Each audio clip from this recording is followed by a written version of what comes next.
Hello dear students, welcome to socio point. आज हम आपके साथ एक नए वीडियो के साथ उपस्थित हैं जिसका नाम है सोशल ग्रुप, सामाजिक समूह। ये उन सभी स्टूडेंट्स के लिए इम्पॉर्टेंट है जो किसी भी सोशोलॉजी से रिलेटेड कॉम्पिटिटिव एग्ज़ाम्स की तैयारी कर रहे हैं, net, JRF, any entrance exam. ठीक है, सभी के लिए इम्पॉर्टेंट है।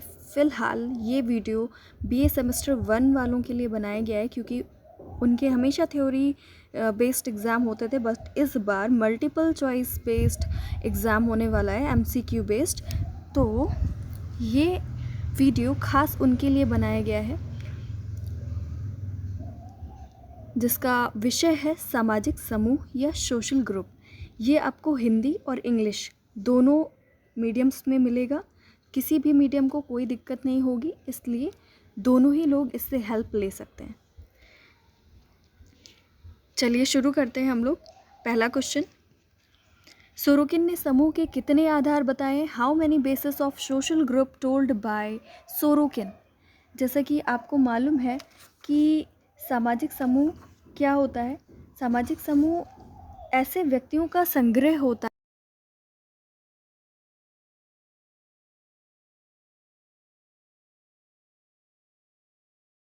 एक दूसरे से भौतिक या मानसिक आधार पर एक दूसरे से संबंधित होते हैं। यानी कि ऐसे लोगों का कलेक्शन जो किसी खास स्पेसिफिक रूल्स के अंडर में एक दूसरे से फिज़िकली या मेंटली रिलेटेड होते हैं या क्लोज होते हैं। तो ऐसे लोगों का कलेक्शन को हम क्या कहेंगे? सोशल ग्रुप कहेंगे। अब ऐसे लोगों का कलेक्शन कौन कौन से बेस पर बना सकते हैं हम लोग? जैसे फॉर एग्जांपल लैंग्वेज हो गया, किनशिप हो गया, रीज़न हो गया कि आप लोग अगर एक ही क्षेत्र के निवासी हो तो उसके आधार पर हम लोग कह सकते हैं, है ना। हिंदी में कहते हैं कि नातेदारी हो गया, विवाह संबंध हो गया, धर्म हो गया, भाषा हो गया, है ना। तो इस तरीके से सोरोकिन ने कितने बेसिस बताए जिसके आधार पर सोशल ग्रुप का फॉर्मेशन हो सकता है? तो वो है 10 बेसिस। नेक्स्ट क्वेश्चन है आपका, किन समूहों को लैंडिस ने शीत जगत के नाम से संबोधित किया है? Which kind of social group called cold world by Landis. Cold world किस ग्रुप को बोला है? लैंडिस ने। अब यहाँ पर क्वेश्चन ये भी आ सकता है कि किसने सेकेंडरी ग्रुप को कोल्ड वर्ल्ड कहा है? तो आप बोलोगे लैंडिस। किसने द्वितीयक समूह को शीत जगत की संज्ञा दी है? तो आप कहोगे लैंडिस ने। ठीक है, फिलहाल इसका आंसर क्या है? Cold world by Landis. Which group? As it is written secondary group, यानी कि द्वितीयक समूह को लैंडिस ने क्या कहा है? कोल्ड वर्ल्ड कहा है। अब कोल्ड वर्ल्ड क्यों कहा है उन्होंने? क्योंकि उन्होंने कहा कि देखो, आपको जैसे मालूम है प्राइमरी ग्रुप में क्या होता है, वी फीलिंग होती है, एक दूसरे के लिए सेक्रीफाइस वाली फीलिंग होती है कि हम एक दूसरे के लिए सेक्रीफाइस करने के लिए भी तैयार रहते हैं। लेकिन सेकेंडरी ग्रुप के लोगों में ऐसा रिश्ता होता है कि सामने से तो आपको बड़ा मीठा बिहेवियर दिखाएंगे, बड़ा अच्छा, लेकिन समय आने पर अपने हित को पूरा करने के लिए आपके हित को चोट भी पहुंचा सकते हैं। ठीक है, अपने इंटरेस्ट को पूरा करने के लिए आपको नुकसान पहुंचा सकते हैं।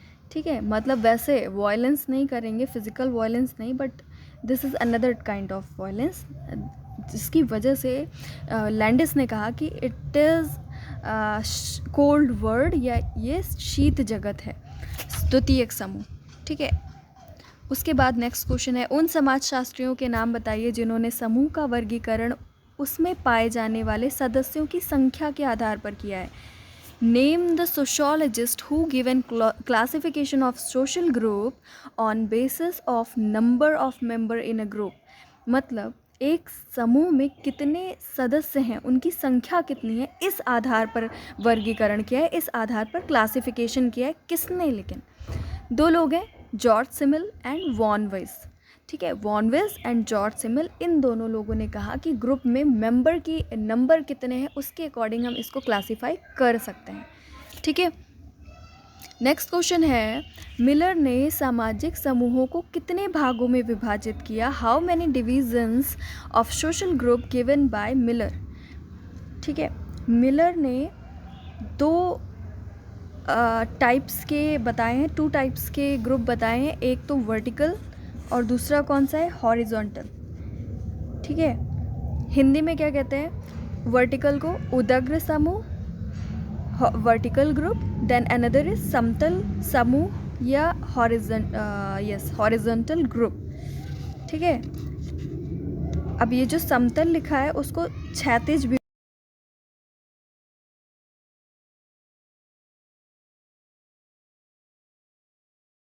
एलवुड ने समूह के कौन कौन से प्रकार बताए, name the types of social group classified by Charles Elwood. Charles Elwood ने 2 टाइप के सोशल ग्रुप की बात कही है, वो कौन कौन से हैं, एक तो है आपका वॉलेंट्री ग्रुप और दूसरा है कंपलसरी ग्रुप। एक है आपका ऐच्छिक ग्रुप, दूसरा ऐच्छिक समूह और दूसरा है अनिवार्य समूह। ठीक है, इंग्लिश में नहीं लिखा है, इंग्लिश में ऐच्छिक को कहते हैं voluntary and another one is necessary group. ठीक है, या compulsory group. Park and Burgess ने समूह को पारस्परिक संबंधों, भाषा, प्रजाति, क्षेत्र, सामाजिक दूरी और सामाजिक अनुकूलन की मात्रा के आधार पर कितने भागों में विभाजित किया। क्या क्या कहा गया, पारस्परिक संबंधों और इसके आगे कॉमा होना चाहिए, कॉमा, भाषा, कॉमा, प्रजाति, कॉमा, क्षेत्र, कॉमा, सामाजिक दूरी, कॉमा, सामाजिक अनुकूलन की मात्रा के आधार पर कितने भागों में विभाजित किया है, पर्क और बर्गस ने। ठीक है, on the basis of mutual relationship, languages, races, region, social distance, social adaptation. ठीक है, how many types of social group described by Park and Burgess.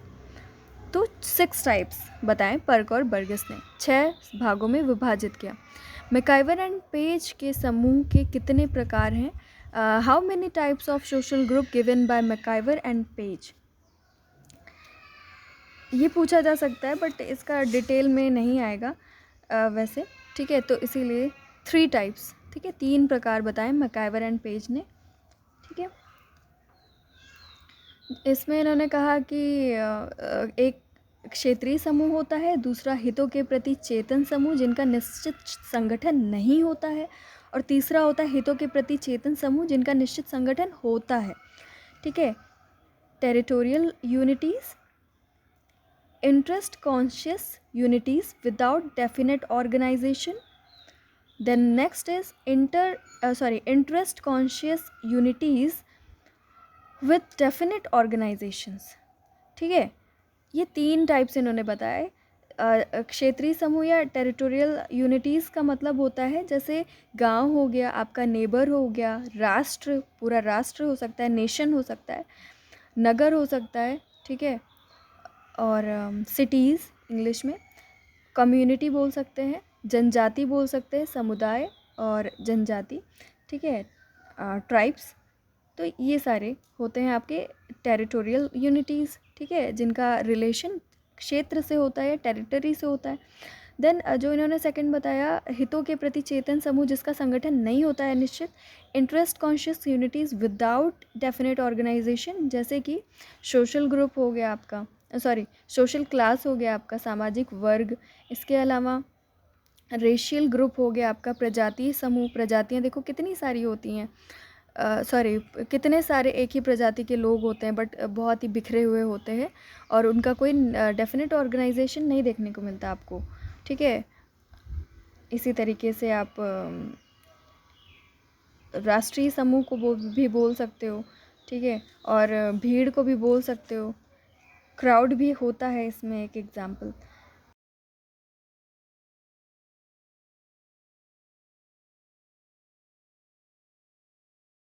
है क्राउड। ठीक है, तो वो एक सोशल ग्रुप नहीं है, बट अगर किसी सोशोलॉजिस्ट ने उसको एक टाइप बताया हो सोशल ग्रुप का तो उसके अंतर्गत आ सकता है, बट इन जनरल आप बोलोगे crowd is not a social group.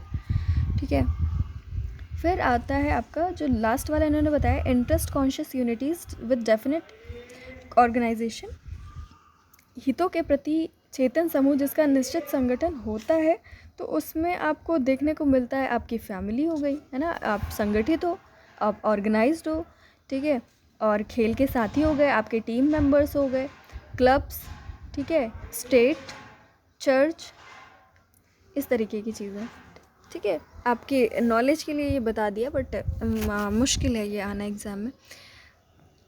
Gillin and Gillin ने समूह के कितने प्रकार बताए? How many types of social group given by Gillin and Gillin? तो गिलिन एंड गिलिन ने 6 टाइप्स बताए कि सामाजिक समूह के 6 प्रकार होते हैं। There are 6 types of social group. अब ये बहुत इंपॉर्टेंट, सदस्यता समूह तथा संदर्भ समूह की अवधारणा किसके द्वारा प्रतिपादित की गई है? Who given reference group and membership group concept? तो ये आपके आर के मर्टन ने बताया है, रॉबर्ट के मर्टन ने, ठीक है। उन्होंने कहा 2 टाइप के ग्रुप होते हैं, 2 टाइप के ग्रुप्स की बात की है उन्होंने। एक होता है संदर्भ समूह, दूसरा होता है सदस्यता समूह, यानी कि इंग्लिश में reference group and membership group. अब सदस्यता समूह वो होता है जिसमें वो या तो जन्म लेता है, ठीक है, या तो वो उस ग्रुप के की वजह से पहचाना जाता है ना। जैसे ये आपको मैंने बताया किसके बारे में, मेंबरशिप ग्रुप के बारे में, या तो उसमें बाय बर्थ तो उसको वो ग्रुप मिल गया, या उसकी वजह से उसकी वो एक आइडेंटिटी है। जैसे आप एक इंडियन हो, ठीक है, अगर पूरे इंडिया के पीपल को ले लें तो वो अगर एक ग्रुप ले लें तो आप इंडिया की वजह से इंडियन हो, क्योंकि आपने इंडिया में रहते हो, आप मान लीजिए आपने सिटीज़नशिप ली है तो आप इंडिया के मेंबर हो गए, तो वो आपका सदस्यता समूह हो गया, है ना। अगर आपने जन्म ले लिया इंडिया में तो आप हो ही, मेंबरशिप ग्रुप है ही आपका इंडिया। या आपकी कोई फैमिली है, सॉरी, आपकी जो फैमिली है उसमें आपने जन्म लिया तो वो आपका मेंबरशिप ग्रुप है, ठीक है। या अगर आपने कहीं पर पढ़ाई की है, स्कूलिंग की है मान लीजिए, तो वो है आपका मेंबरशिप ग्रुप, ठीक है। आपका रिलीजन जो है, जिस रिलीजन से आप बिलोंग करते हो वो आपका मेंबरशिप ग्रुप है। अब बात आई कि रेफरेंस ग्रुप क्या होता है। रेफरेंस ग्रुप मतलब आप जिस ग्रुप के मेंबर नहीं हो, बट वो नेक्स्ट जो अगला ग्रुप है वो आपको अच्छा लगता है, आप उसके जैसा बनना चाहते हो, तो आपका रेफरेंस ग्रुप है। अगर पूरे इंडिया को एक ग्रुप मान लिया जाए तो पूरे इंडिया का रेफरेंस ग्रुप क्या है? वेस्टर्न कंट्रीज़, यानी कि वेस्ट की जो कंट्रीज़ हैं उसको अगर एक ग्रुप माने और इंडिया को एक ग्रुप माने, तो वेस्टर्न जो ग्रुप होगा आपका वो हमारा पूरे इंडिया का रेफरेंस ग्रुप है, क्योंकि वो हमें अच्छा लगता है और हम उसकी कॉपी करने की कोशिश करते हैं, समझ गए। या अगर आप जो है लोअर क्लास से बिलोंग करते हो और आप हायर क्लास को आप लगातार देख रहे हो, तो आप उससे वो आपको अच्छा लग रहा है, बट आप हायर क्लास वाले ग्रुप के मेंबर नहीं हो, बट आप उसके जैसा बनने की कोशिश कर रहे हो, ठीक है। इस तरीके के एग्जांपल्स होते हैं रेफरेंस ग्रुप। मतलब आप जिस ग्रुप के मेंबर नहीं हो बट आप उसके मेंबर बनना चाहते हो, तो वो जिस ग्रुप के आप मेंबर बनना चाहते हो वो आपका रेफरेंस ग्रुप है, ठीक है। संदर्भ समूह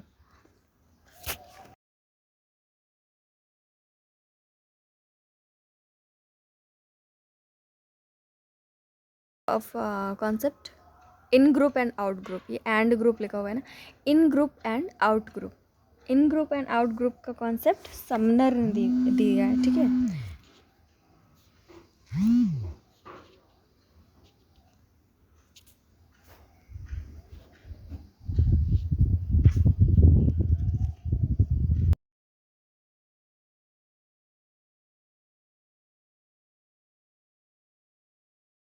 और दूरी के आधार पर किसने समूहों का विभाजन किया है? Who divided the groups on the basis of intimacy and social distance?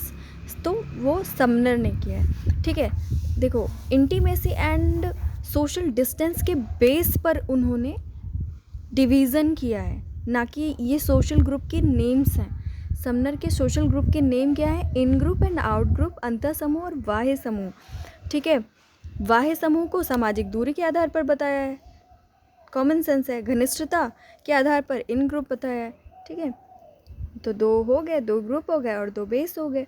अंतर समूह की अवधारणा किस पुस्तक में उद्धृत है? In which book is the concept of in group quoted, ठीक है। फोकवेज, ये थोड़ा सा ट्रांसलेशन है तो थोड़ा सा अजीब सा क्वेश्चन बन गया है। इस क्वेश्चन का मतलब है कि जो आपका इन ग्रुप है वो किस बुक में समनर ने बताया है? तो समनर की एक बुक है फोक वेज, जो कि 1907 में पब्लिश हुई थी। उसमें इन्होंने इन ग्रुप के बारे में बताया। ठीक है, बुक का नाम है folkways, very important book of Sumner. ठीक है, इसमें इन्होंने खास बात ये कि आउट ग्रुप के बारे में नहीं बताया, इन्होंने इन ग्रुप के बारे में बात की इस बुक में, और जो भी कैरेक्टरिस्टिक्स इन ग्रुप के बारे में बताया वो सारे कैरेक्टरिस्टिक के बेस पर इन ग्रुप के बारे में लोग बात करने लगे। फिर बचे जो बाकी ग्रुप्स उनको लोग आउट ग्रुप कहना शुरू कर दिया लोगों ने। ठीक है, इन्होंने आउट ग्रुप के बारे में बात नहीं की है। ठीक है, बट इनका जो अब जो क्लासिफिकेशन आता है वो यही है कि इनके दो टाइप्स हैं ग्रुप के, इन ग्रुप एंड आउट ग्रुप। ठीक है, बट फोकवेज बुक में इन्होंने सिर्फ इन ग्रुप के बारे में बात की है, जो कि 1907 में पब्लिश हुई। फोकवेज बुक किसने लिखी? वही question, author of folkways book, तो वो है Sumner. Then next is who is the author of book social organisation, very important.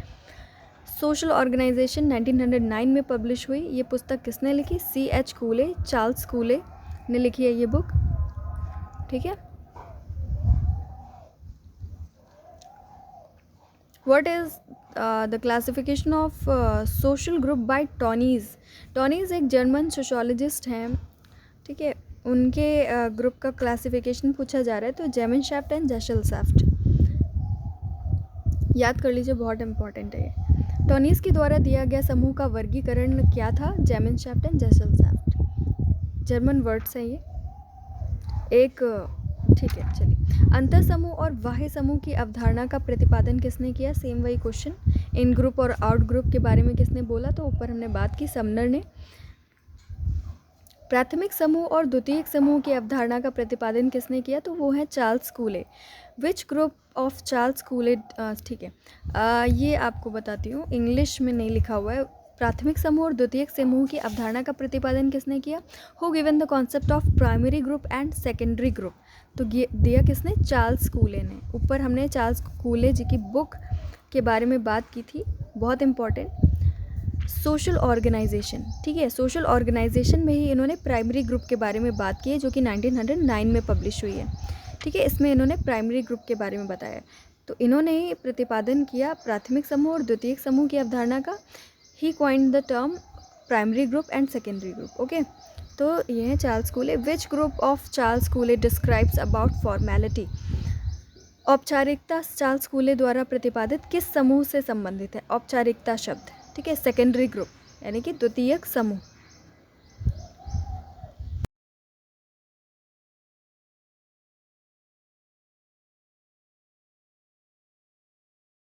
Described by Charles कूले। कौन से ऐसे समूह हैं जिनके बारे में चार्ल्स कूले ने कहा कि ये प्राइमरी ग्रुप्स हैं? ठीक है, वो ग्रुप्स कौन कौन से हैं? तो फैमिली, प्ले ग्रुप, नेबरहुड। हमेशा याद रखिएगा, बहुत इंपॉर्टेंट, 3 ग्रुप के बारे में बात की, फैमिली, प्ले ग्रुप, नेबरहुड। ये 3 जो ग्रुप्स हैं ये आपके प्राइमरी ग्रुप्स के अंदर आते हैं।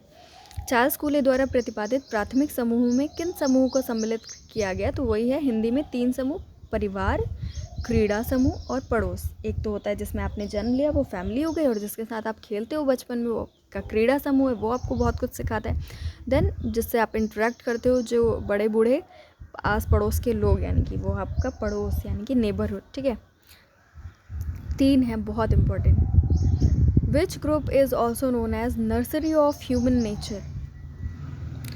कौन सा समूह मानव स्वभाव की पोशिका के रूप में जाना जाता है? बहुत important, primary group is known as nursery of human nature. प्राथमिक समूह मानव स्वभाव की पोशिका के रूप में जाना जाता है। ठीक है, बहुत इंपॉर्टेंट क्वेश्चंस है, और अब आपके लिए वीडियोस आते रहेंगे। ठीक है, जो नेक्स्ट वीडियोस होंगे उनका मैं इसमें डिस्क्रिप्शन देख लिया करिए आप लोग इस वीडियो का, और कमेंट्स भी देख लिया करिए। जो चीज़ें कई बार कुछ वॉइस ब्रेक हो जाती है वीडियोस में मेरे, पता नहीं कैसे, तो लेकिन उसके बारे में मैं आपको कमेंट में पूरी चीज़ें बता देती हूँ। ठीक है, तो कमेंट ज़रूर देख लिया करो, वो पिंड होता है मेरा। ठीक है, और डिस्क्रिप्शन देख लिया करो। ठीक है, डिस्क्रिप्शंस में मैं इससे रिलेटेड और वीडियोस जो और मल्टीपल चॉइस क्वेश्चंस से रिलेटेड जो भी बनाऊंगी मैं, तो वो सारे दे दूंगी। ठीक है, तो चेक कर लिया करो एक बार। Then who told that primary groups are based on face to face relationship? Albert Faris किसने प्राथमिक समूह को आमने सामने के संबंधों के आधार पर बताया है? किसने प्राथमिक समूह को आमने सामने के संबंधों पर आधारित समूह कहा है? Ellsworth Faris. ठीक है, एल्सवर्थ फेरिस ने कहा कि अगर फेस टू फेस रिलेशनशिप है, यानी कि फेस टू फेस अगर आप इंटरेक्ट करते हो लोगों से, तो वो लोग जिनसे आप regular face to face interact कर रहे हो वो आपके प्राइमरी ग्रुप में आएंगे। ठीक है, प्राथमिक समूह के अंदर आएंगे। ठीक है, बहुत सारे क्वेश्चंस अभी बाकी हैं, तो उसके लिए हम नेक्स्ट वीडियो में आपको सारी चीज़ें उसके बारे में बात करेंगे। ठीक है, अभी के लिए इतना ही। थैंक यू बच्चों।